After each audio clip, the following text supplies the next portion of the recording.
Zel here.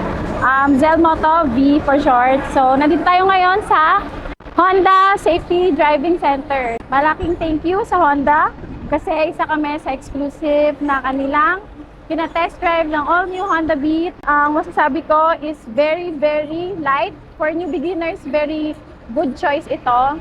So, kung gusto nyong mag-scooter, very good choice ang Honda Beat for newbies. So, very sleek and very easy to use.